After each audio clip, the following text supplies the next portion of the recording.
while the HSE oversees hospitals, clinics, doctors, nurses, drug programs and equipment, and so on.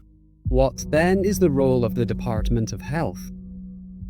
The official website for the department states its role as to improve the health and well-being of people in Ireland by delivering high-quality health services and getting best value from health system resources. Ever since the noughties, this ever-scrutinised department has presided over staggeringly large budgets and areas of expense. It has a track record to the current day in 2024 of shelling out funds in the millions to various agencies, quangos, and non-government organisations.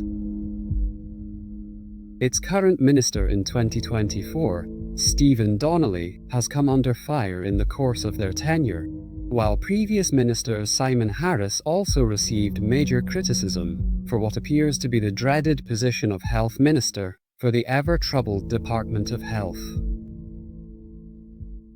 Another seemingly innocuous but related department is that of Children, Equality, Disability, Integration and Youth, whose mission, as stated on its website, is to enhance the lives of children, young people, adults, families and communities, recognizing diversity and promoting equality of opportunity.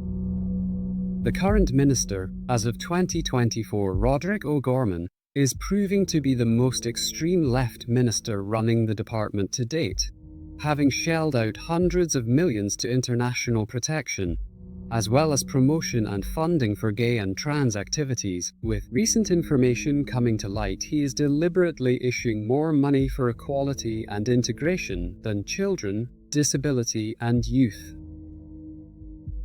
If you're a parent in Ireland, then you already know childcare is a nightmare. From skyrocketing costs to endless wait lists, we're stuck in a system that feels impossible.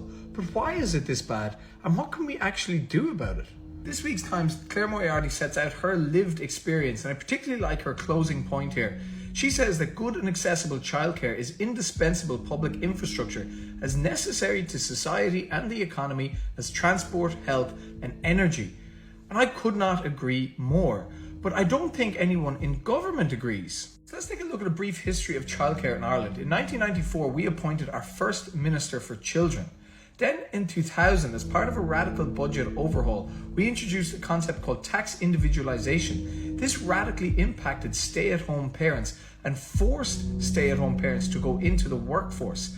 And at the time, Michael Noonan warned us that this would radically impact the family unit and incentivise working over childcare. It wasn't until 2011 that an actual standalone Department of Children was established. Then only a few years later, the new Taoiseach, Micheál Martin, radically diluted the role for the Department of Children by introducing the Department of Children, Equality, Disability, Integration and Youth. So what impact has that had on childcare? As we can see, the total budget back in 2020 for the Department of Children was about 1.8 billion, and about 876 million of this went to childcare supports. But as we can see, in the last 4 years alone, the department's budget absolutely ballooned to over 7 billion. This is a 300% increase in spending, but only a 14% increase went towards childcare.